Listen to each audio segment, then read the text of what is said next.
this tonight's stable boy's supper? Good. Say that the boy has this tonight, and you shall have the prettiest frock that money can buy.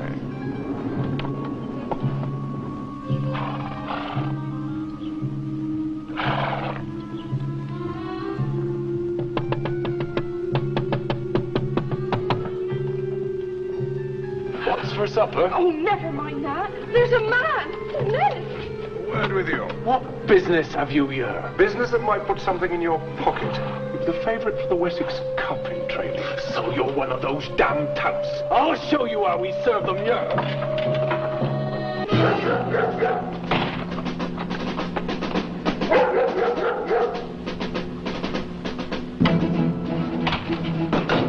Edith, whatever is the matter? Oh, man, Mr. Straker, at the stables, Ned, when I went to take him his supper, this man... Come on,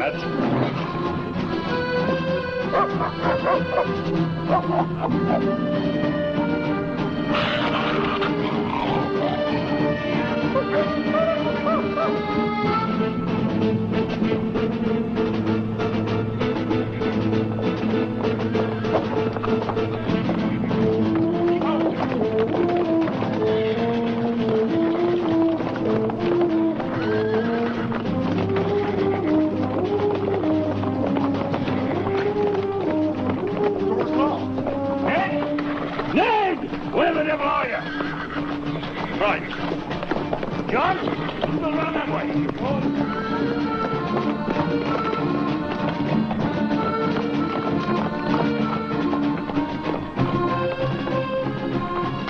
Lost them. What about the favourite?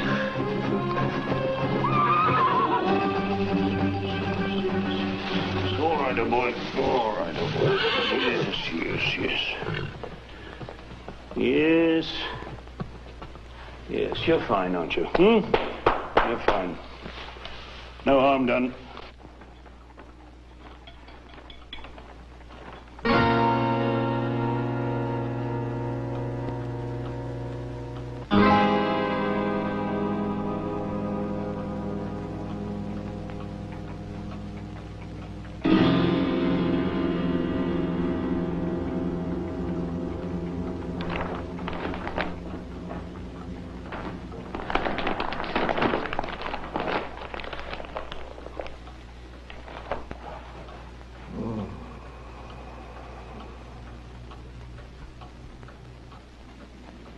The favourite for the Wessex Cup has been spirited away, and his trainer brutally murdered.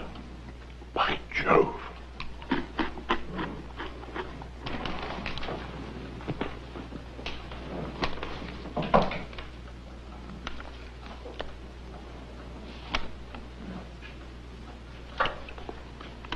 By Jove. I'm afraid, Watson, that I shall have to go.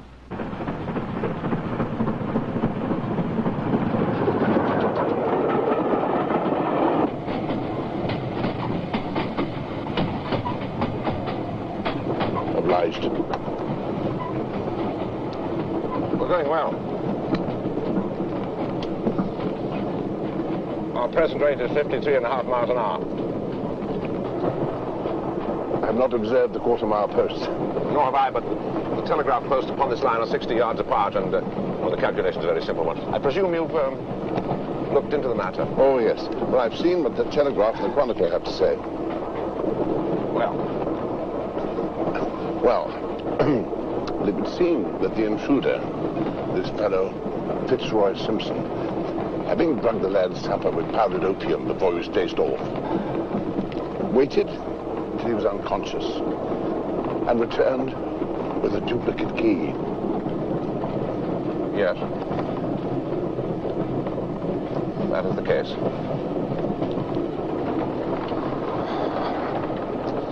As it appears to the police.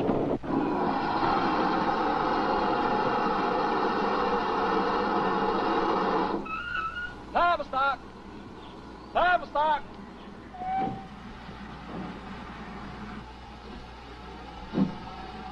It's very good of you to meet us, Colonel Ross. Never mind about that. Now, the race is on Tuesday. That means you have 4 days to recover the horse. And, of course, find Paul Straker's murderer.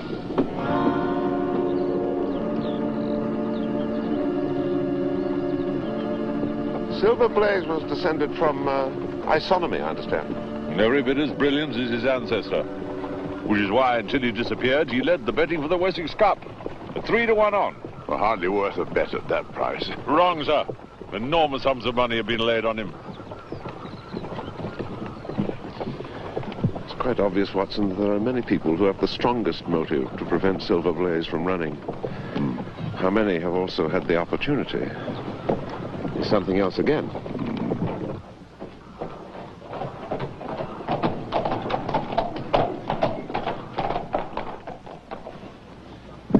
Any fresh developments? Inspector Gregory. Mr. Holmes. Gregory. My men found Fitzroy Simpson.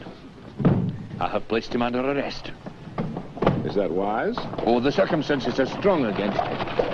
Yes, but what is his motive? An examination of his book showed that he had £5,000 entered against Silver Blaze. That's why I came here, wasn't it? To try and get some inside information. I also visited Capleton. Capleton?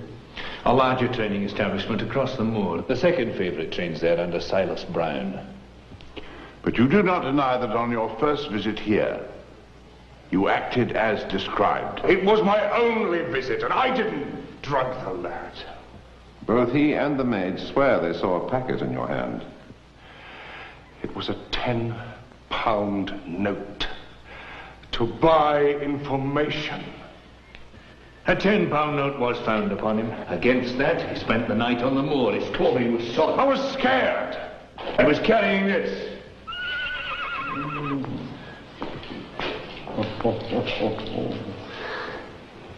A Penang lawyer. Weighted with lead. Just such a weapon as might have brained a man. Aye, and to clench it, this was found in the dead man's hand. I must have dropped it as I ran. He must have come upon it by chance. The whole of dark motor room upon.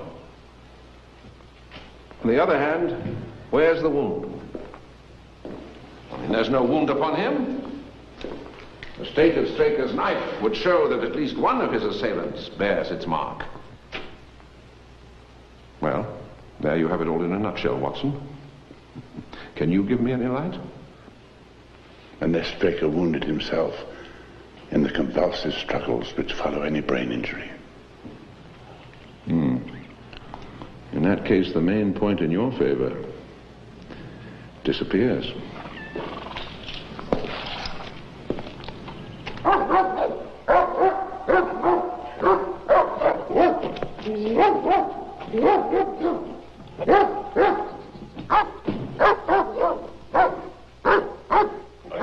Even the dog is against him. Good girl. Good girl. Good. There's a good girl. Don't worry, Tom. Don't worry. Yes, as you say. Don't worry. Good girl.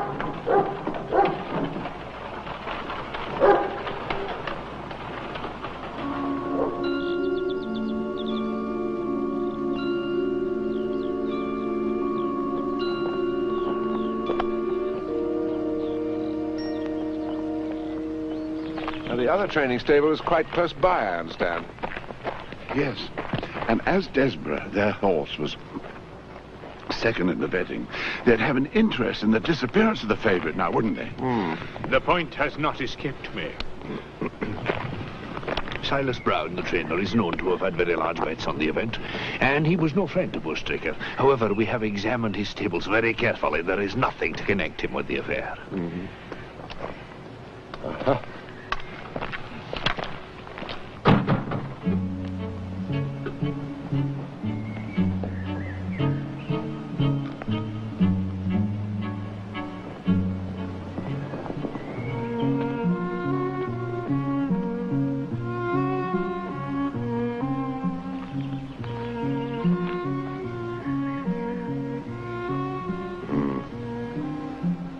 Excuse me, daydreaming.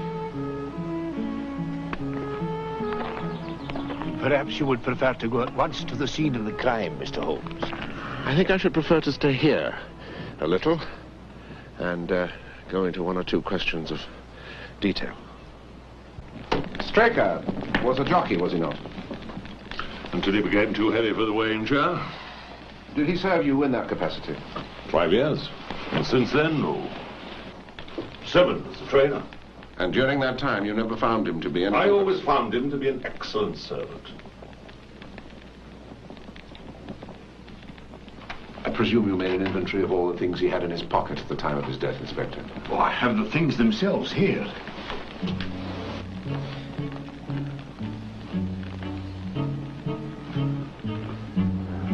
Box of matches, 2 inches of tallow candle, briarroot pipe, sealskin pouch with half an ounce of long-cut Cavendish.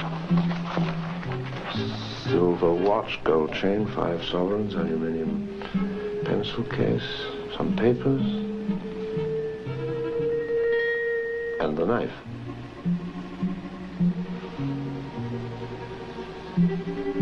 It's a very singular knife. I presume, as it has bloodstains upon it, that is the one found in the dead man's grasp. Watson, this knife surely is in your line.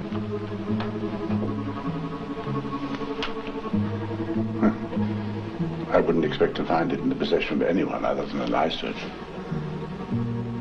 It is a cataract knife. I thought so. Very delicate blade devised for very delicate work. Strange thing for a man to carry on a rough expedition, especially as it wouldn't shut in his pocket. The tip was guarded by a disc of cork, which we found beside the body.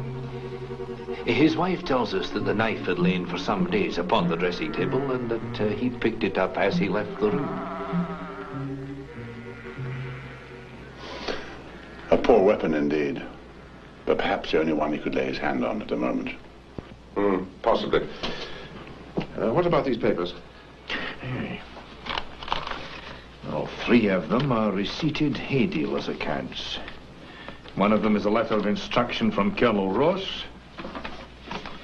This is a milliner's account for £37.15, made out by Madame Lesurier of Bond Street to William Derbyshire.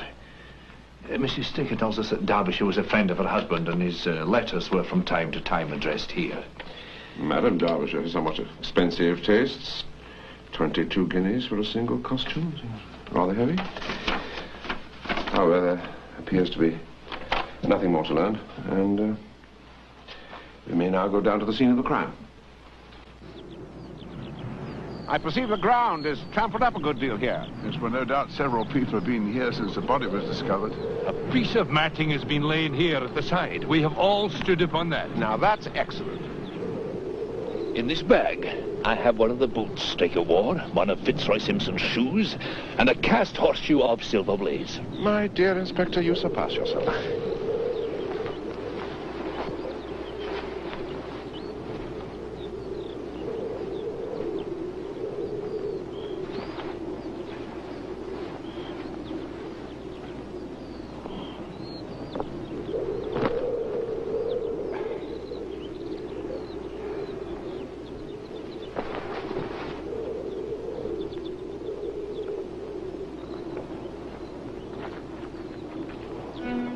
Hello?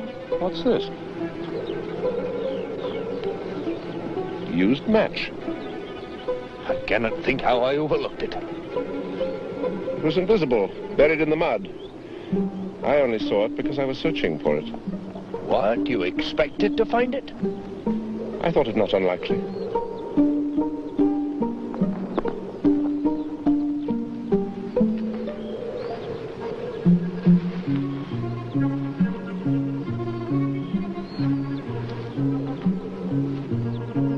I'm afraid there are no more tracks. I've examined the ground very carefully for 100 yards in each direction. Indeed. I shall not have the impertinence to do it again. But I should like to take a little walk across the moors before it grows dark, that I may know my ground. And I think I'll put this horseshoe in my pocket, for luck. I wish you to come back with me, Inspector. There are several points on which I should like your advice. Especially whether we do not owe it to the public to withdraw Silver Blaze's name from the entries for the Cup. Certainly not. Let it stand. Come, Watson.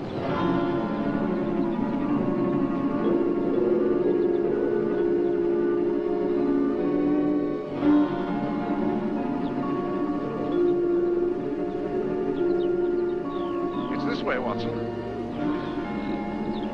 We may leave the question of who killed John Straker for the instant and confine ourselves to finding out what has become of the horse. Now, suppose that he broke away during or after the tragedy. The horse is a very gregarious animal. Left to himself, his instincts would have been either to return to his own stables or go to the nearest, which is Capleton. Well, he's not at his own, and therefore he's at Capleton. Let us take that as a working hypothesis and see what it leads us to.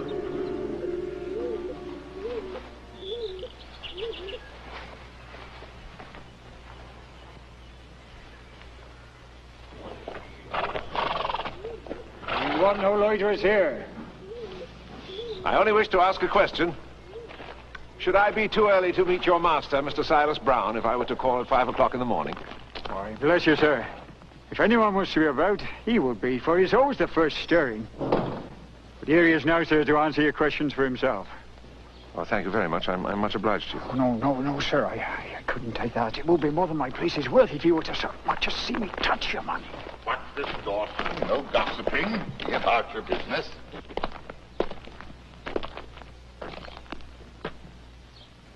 And you, sir? What the devil do you want? 10 minutes talk with you, my good sir. I've no time to talk to every gadabout. We want no strangers here. Be off, or you may find a dog at your heels.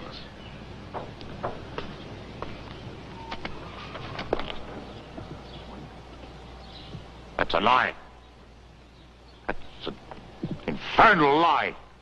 Very good. Shall we argue about it here in public? Or talk it over in your parlor? Well, come in if you wish to. Can't keep you more than a few minutes, Watson.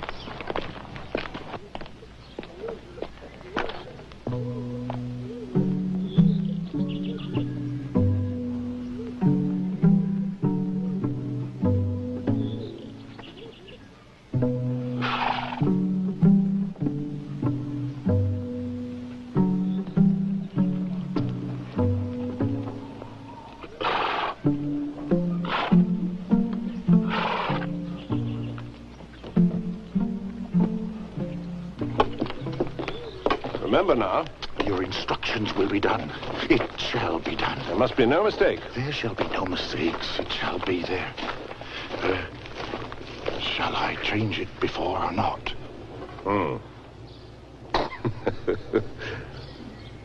No, don't. No tricks now. Oh, you can trust me. You can trust me. Yes, I think I can. You shall hear from me tomorrow.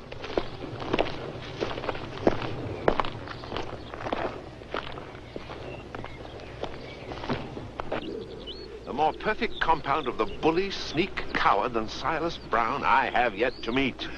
He knows where the horse is, then? Oh, he tried to bluster. But it was those peculiarly square-toed boots of his that gave the game away. They exactly corresponded with the impressions we found here this afternoon. But are you not afraid to leave the horse in his power? My dear fellow, he will guard it as the apple of his eye. His only hope is to produce it safe. He knows that. Colonel Ross did not impress me as a man who would be likely to show mercy in any case. I have my own methods. That's the advantage of being unofficial. Besides, the Colonel's manner has been a trifle cavalier with me. I'm inclined to have a little amusement at his expense. Say nothing to him about this? Oh, certainly not, without your permission. After all, the question of the horse is quite minor compared with the question of who killed John Straker. And you will devote yourself to that? On the contrary. We both go back to London by the night train. I have every hope that your horse will start on Tuesday. And I have little or none. Well, there it is, then. Now I'm ready for Tavistock and the night express. I beg you to have your jockey in readiness.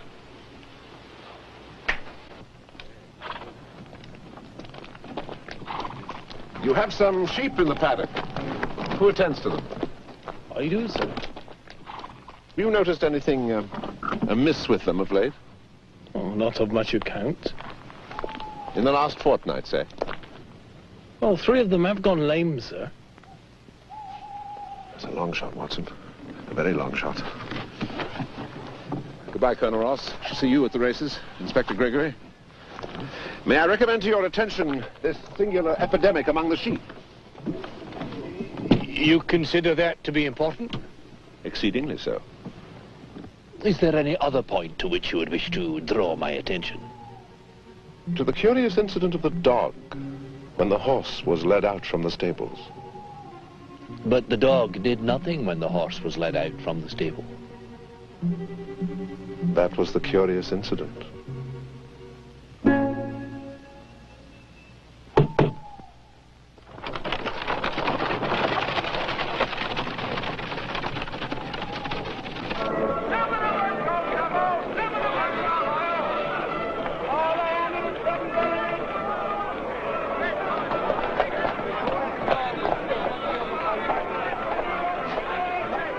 Still seen nothing on my horse. How's the betting?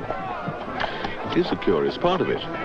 You could have got 15 to 1 yesterday, but the prices got shorter and shorter. Somebody knows something, that's clear. Well, the fight, Bob. What's that? Silver Blaze favourite? There, the numbers up. All 6 there. All 6 there? And my horse is running. I don't see him. Well, only 5 have passed. Colours are not passed. Are not these, they? And my colours. That's not my horse. Not a white hair upon his body. Well, well.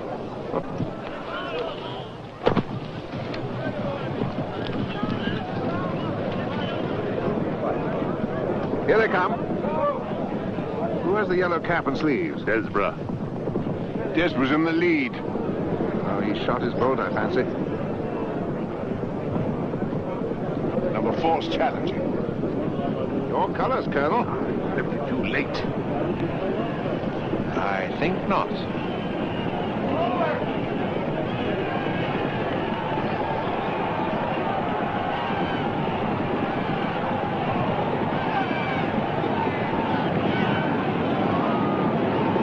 Just look at that!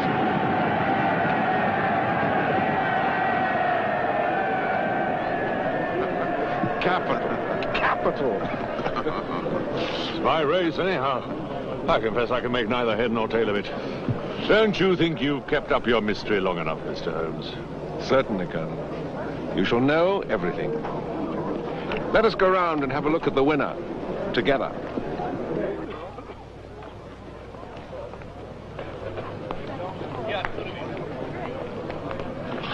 Little spirits of wine, and same old Silver Blaze as ever. You take my breath away. I found him in the hands of a faker, and took the liberty of running him just as he was. Dear sir, I owe you 1,000 apologies.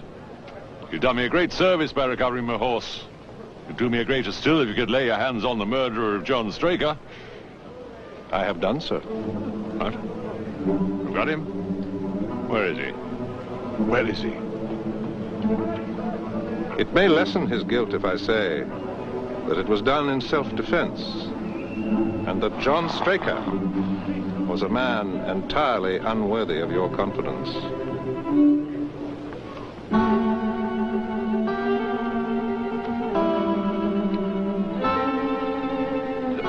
Don't keep us on tenterhooks, man. I was prepared to believe that Fitzroy Simpson was the true culprit, although, of course, I saw that the evidence against him was by no means complete. The first positive indication of his innocence came, paradoxically, from the enmity of the dog. We saw how the animal reacted to him. When the horse was led out, it alarmed no one. Therefore, the thief could not have been Simpson. It must have been someone the dog knew well. which is when the immense significance of the curry occurred to me. Simpson, a stranger, could not have caused that to be served. It was too monstrous a coincidence to suppose that he happened to come along with powdered opium upon the very night when a dish happened to be served which would disguise the flavor. The culprit had to be a member of the household. Trainers have been known to enrich themselves by injuring their charges. But why and how should Straker do so? Men do not, as a rule, carry about with them other men's bills. Madame Derbyshire seems to have somewhat expensive tastes. A visit to Madame Lesurier's shop answered the why of the matter. John Straker led a double life as William Derbyshire, maintaining a lady with expensive tastes in St. John's Wood. As to the how, a man who acquires a very special surgical knife may reasonably be supposed to be contemplating surgery. But surely a layman would need to practice surgical skills. It was the lame sheep which told me the method Straker had in mind. It was to slightly cut the favorite's tendon and do it subcutaneously so as to leave no trace. The lameness would be put down to a strain in exercise or a touch of rheumatism, never to foul play. Straker had to take the horse out onto the moor. So spirited a creature would have roused the soundest of sleepers when it felt the prick of the knife. It was absolutely necessary to do it in the open air.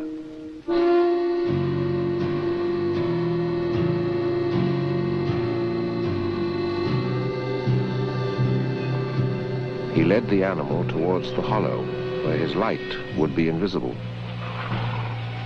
He came across the cravat which Simpson lost in his flight and picked it up, perhaps with some idea of using it to secure the horse's leg.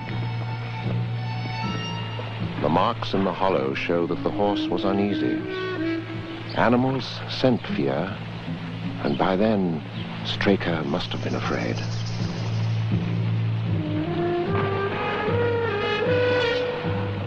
He got behind the horse. He got the knife out. He struck a match.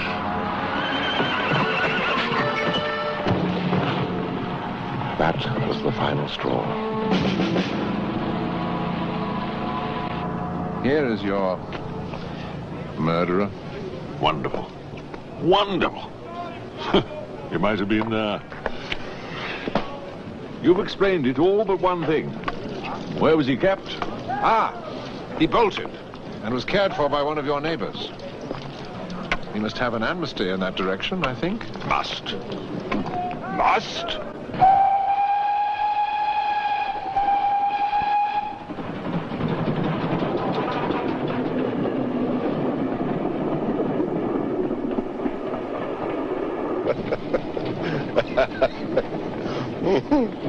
As always, when I am called to a case, we were suffering from a plethora of surmise, conjecture, hypothesis. The difficulty was to detach the framework of fact, of absolute, undeniable fact, from the embellishments of reporters, theorists, and, if I may say, police inspectors.